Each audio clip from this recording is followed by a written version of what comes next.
Hey girl! Hey mama! Ready to get unschooled? Totally!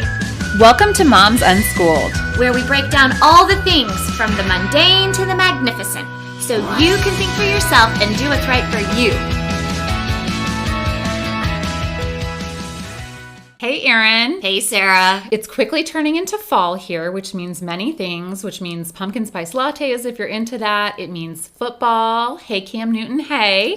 And it's also election season in the United States. As we're moving into this election season, I've been doing some research about things to do with your kids to kind of get them educated or schooled or unschooled about the election process. And I wanted to share and get your feedback off some tips to help kids get through different political seasons in the election process. This is great. So an interesting fact I found from Common Sense Media had a couple of different great articles on this. One of the things they write is today's kids get their news from a variety of sources, from TV to Twitter. And they say that social media is teens' primary news source. According to a study by the University of Chicago, nearly half of young people aged 15 to 25 get news at least once a week from family or friends on Twitter and Facebook. Yikes. We are living in an interesting time for information and our sources, and I really didn't think that that was the high of a number for news sources, especially when you're thinking about learning about the political process or really meaningful things like who to elect as the next president. Sure. Interestingly, though, at least this article talks about different ways to kind of get your kids involved in the political process or learn about. So I'm going to tell you what they suggest for elementary school kids, middle school kids, and high schoolers, and see what you think about that. Okay. All right. So first thing they recommend for elementary school kids, it says decode ads. When a political ad comes on TV, talk to your kid about the claims the ad is making and how music and visuals are used to persuade viewers. Well, I think if you've already prefaced by saying, look for the details in this commercial, something like intense music or almost the horror music that they put in sometimes when they're bashing the other candidate. You know, the kids can pick up on that intensity level because they hear that even in their cartoons. Yeah, a good one to look at is different colors that they use. Exactly. Is everyone shaded in dark colors? Is it light? Number 2, it says watch out for campaign-inspired bullying. And it says explain that name-calling and bullying isn't appropriate at home, at school, or on the playground. But my response to this was, then how do you explain that these adults are doing it? They need the same tutorial. Absolutely.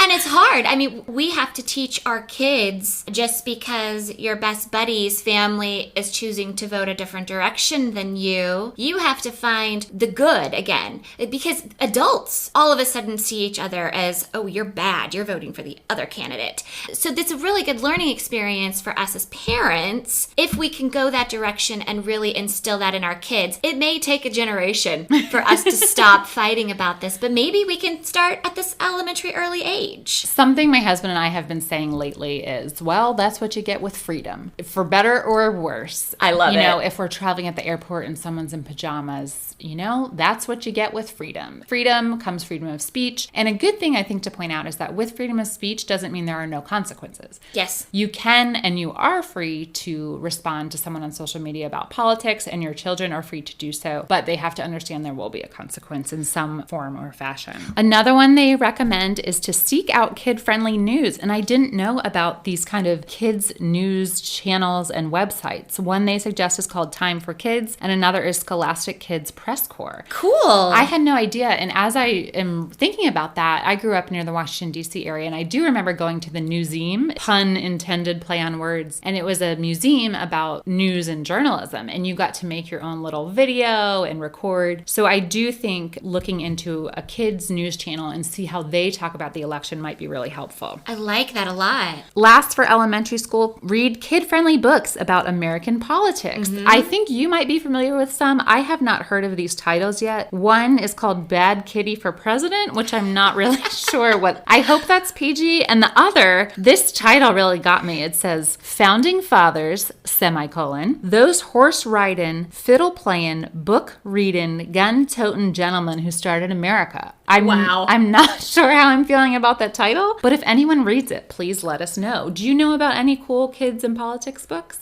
We have one called Grace for President, and we love it because Spoiler alert, Okay. Grace becomes the first woman president at the end of this book. And Grace in her elementary school decides that they want to host an election. So she runs for president, and there's 2 people in 4th grade running for president, and each child represents electoral college votes. William has 3 votes for Alaska. Hannah represents New York. And it all comes down to that last vote. I think Wyoming wins it in the end. But it's a really great visualization and brings it down to layman's terms for these elementary school kids. Great. Sounds good. And so for middle schoolers, this next one I had a question about. It said share political cartoons. And they write, mocking the candidate is a long cherished tradition Americans can enjoy in the name of free speech. Poking fun at politicians takes some bite out of their often harsh statements, shows kids that challenging bold claims is part of our political process, and offers a sense of relief when the campaign rhetoric heats up. I like it, actually. The cartoons would have to be age appropriate, obviously, because I know some are just mean-spirited. Totally. That's satire, though. Yes. And I mean, I remember in elementary and middle school flipping it to the comic section of my parents' newspaper, and some days I got it, some days I didn't. And it's interesting to see these kids grow and understand a little bit more about what's going on in the news as they learn satire, if it's positive and well-received and actually funny and not mean. They also talk about educate your kids about how elections really work. And this could be things like explaining the Electoral College. But they also write, are elections just a popularity contest, or does someone win because he or she has the best ideas? It says to ask your kids that. I feel like they would say it's a popularity contest. I don't know. Ask your kids, see what they say. So the question is, are elections just a popularity contest, or does someone win because he or she has the best ideas? Well, and what are you going to answer when they ask you back? I would probably say it's a combination of both. Indeed. And I would tell them to read The Myth of the Rational Voter, which explains why people vote the way they do and that they're not always basing their assumptions on rational facts and logic. The next one, it says, I don't know what they mean by defang, but they say defang. I guess they work with vampires there? Okay. Defang hate speech and fear-mongering. Tell your kids that much of what the candidates say simply isn't true. See if you can get your kids to pick out the kinds of statements that are attention-getting versus meaningful comments about what policies the candidates would institute if elected. I think that makes sense. Pulling out, is this person saying something mean right now, or are they promoting their own idea? You could even take, a little T chart and tally on each side what they're doing. Sure. Middle school, I don't know. Would you let your kids watch the debates? Sure. If you've been talking about what's going on in our world, what is important to the American voter, current events, why not watch the debate? Now, they can get a little snarky sometimes at each other, but it's okay for them to see that too. It's going to be clean. It's going to be freedom of speech. True. And if you've already been educating with things like news articles, how news anchors, are they representing the news or are they representing their opinions? Let your children decide that for themselves. If you're getting your news from all different kinds of areas as they are educated, that's the top right there, watching a debate. I can see how especially older high schooler kids too could hone in more, like you said, on the types of questions that are being asked of the candidates. Is it a leading question? Is it a bias question? Depending on who the moderator is, does your kid think the question is valuable or not? Sure, and if we're talking about older high schoolers, you have to think the next election cycle, they will be our young voters. That is true. Why not prep them now, help them understand what exactly they're voting for to make brighter, more intelligent, responsible voters for the next election? I love that. And another thing they suggest for moving on to high schoolers, it says, ask your kids open-ended questions about what they've heard, what they think about what they've heard, and what are their thoughts about the candidate based on those things. So I like an open-ended question such as, so what did you think so-and-so said about the tax policy? What did you like or not like about their response about the environment question? And that is not leading them in any sort of way. It is letting them develop and shape their own opinions, because research has shown that children, when they are younger and first-time voters, often do adopt their parents' political affiliations. Sure. Depending on how much that has been talked about in the home. So I think asking these questions is a better way to let them think for themselves about what they are hearing and seeing during election season. Open up the doors for them to learn how to educate themselves. Yes, we all are coming at it from a parental perspective with our own opinions. But if we can give them an outlet and resources to go educate themselves, they will continue to build on that in the future. Good, good. Yeah. Another important one is discuss the role of social media in elections. It says, does your teen follow any politicians on Twitter or other feeds? What kind of posts are earning your teen's respect and what kinds of posts are eroding it? This is important, I think, because you could do a really interesting conversations if you told them to follow like both candidates on Facebook or Twitter for a couple weeks and come to you and tell you what they learned about each candidate, compare what the candidate said, what did they like or not like about what the candidate was showing on social media. I love that. That would be interesting. I would love someone to give me the Reader's Digest on that. I love that idea. I might even try that. Oh, cool. Okay, remind them not to believe everything they read. Encourage them to get out from behind their computers with campaigns such as Rock the Vote, which uses music and pop culture to engage teens. I didn't know that was still a thing. I thought Rock the Vote was like back when MTV still played music videos. Have you heard of Rock the Vote? Not lately. Okay. I wonder who the like figurehead is for Rock the Vote. Is it like, it might be someone we don't even know. It's probably someone really cool that we've never heard of. Yeah, I don't get out much. Yeah. No, but with that, I think you have a Rock the Vote, and we as parents can help encourage and give them the tools to educate themselves. But also, what if we encouraged them to really push for a volunteering nonprofit that they're interested in helping? And with that, you meet like-minded people, you get a different kind of perspective on the world. This is an issue I care about. Now, which candidate cares about this as much as I do? I love that. And that way you're making your own choice based on your own values. And I'm so glad you brought that up because there's a big difference in what's called symbolic activism, where you just like reshare a post saying, yeah, I'm for this or that. And when you go out and you use your own civic responsibility to make a change in your area. So I think one of the things parents could focus on during this election season is, yes, you can educate them about the electoral process, things like that, but pushing more toward this idea of civic responsibility in general, where voting is also part of it. But another one, like you said, is going out and volunteering for organizations that you support and seeing which candidates would support that in turn. Absolutely. Some civic responsibility ideas for preschoolers that I came across. One, it says, talk with your young child about the role of the president. What do they do every day? Their role is to lead our country and help make decisions. It would be really interesting to hear from different kids what they think the president does, things like that. And I think we'll be able to share in a little bit. We're going to hear from an amazing third grader about what they think the president does and just get their sense of civic responsibility and what they think this election season will be about. Do you think that's something we could do? Absolutely. I have one in mind. Okay, perfect. This one, I like this suggestion. It says, try creating voting opportunities for your children and the whole family by holding votes on where to go out to eat, what family game to play, etc. Where that could get complicated is what system of government are you following? Because I don't know how you determine a familial electoral college. Is it who has the most shoes, gets the most oomph in their vote, or are you doing a popular vote only? That could get complicated. Well, if it's about the shoes, I vote for that one because mama wins. Civic activities to try with young children. It says, take your child with you to the voting booth or political rallies. As someone who frequently has to vote absentee, I'm not sure what I would do. I actually recently just got my ballot emailed to me, which felt very anticlimactic, but I guess I could walk to the mailbox with my son and make a big deal about it and put it in. And maybe someone could come take my photo. You know how they take photos of the candidates when they cast their votes? Why can't someone do that for me? I think you're onto something.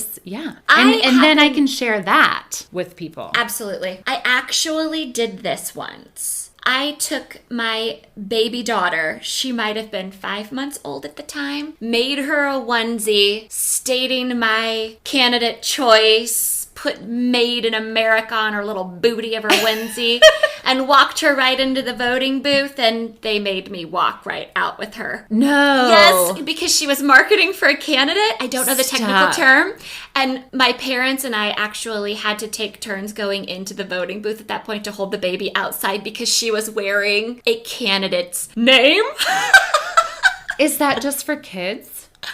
I don't think you're... Like, what if you brought your dog? I don't know. Am I allowed to wear my own shirt stating my candidate choice? You have to be able to. They would not allow my baby in there in a candidate onesie. Handmade. What if she had both candidates? Like one on the left side and one on the right? I didn't try that. I just thought it was cute to put her in a big red, white, and blue hair bow and put her in a Sharpied up They didn't let you bring her in. No. That's okay. I had never heard of that.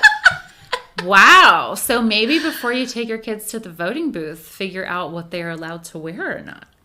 But take them. Try it. Yeah. Oh my goodness. Visit historical museums and state buildings. Yes and no. Growing up in the DC area at the time, I have vivid, terrible memories of being dragged through the Gettysburg battlefields back in the day where you rented a tape recorder and my parents drug us out in the hot sun to sit in a field and listen to a pre-recorded That's a good one. information tutorial about the Battle of Gettysburg. But later, as I grew up, I did more so appreciate that, like, of course, yeah, I've been to the Supreme Court. What are you talking about? Where that's like a big deal for other people to get to come out to Washington, D.C.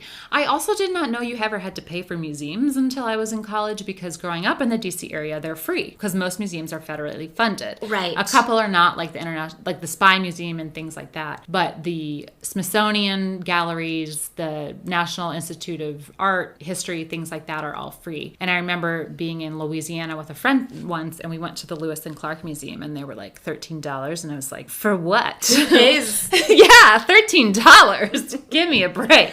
Well, even I'm from Indiana, and early on in my elementary school years, George W. Bush was doing a speech in downtown Indianapolis outside. It was a big deal, and my class, let's say third grade class, went as a field trip to see him speak. The problem was we were cold and totally bored because no one educated us before that on what we were about to see and why this was important to listen to him and what he was going to talk about and do we agree with his policies. Right. We just sat there, and so even though it was kind of a big deal we were there, we couldn't have cared less. We needed that helped the excitement to get us moving that direction. I wonder if there's going to be any virtual rallying during this pandemic. I feel like you and I should have to attend both and just see how it goes with our kids.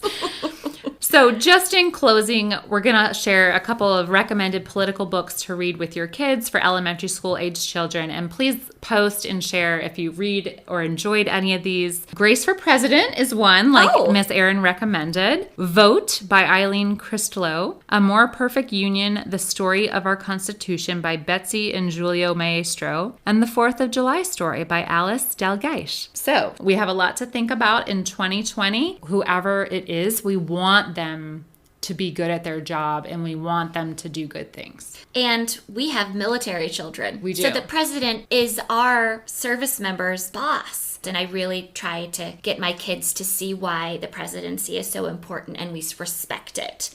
Let me also say it wasn't George W. Bush that I went to see. It was George H.W. Bush. That's who I thought you meant. And then I thought I was an idiot because I was Such like, a spring chicken. W is W. Okay, cool. Thank you so much. And before we go, we're going to share an interview with a very special third grader. Today's guest is very, very special. I wasn't sure if we were going to get her on because she's just so in demand. Miss Vera, welcome to Moms Unschooled. Hi. I want to ask you some questions today because it's election season in the United States. So our first question, do you know who the president is? Yes, at the moment I do.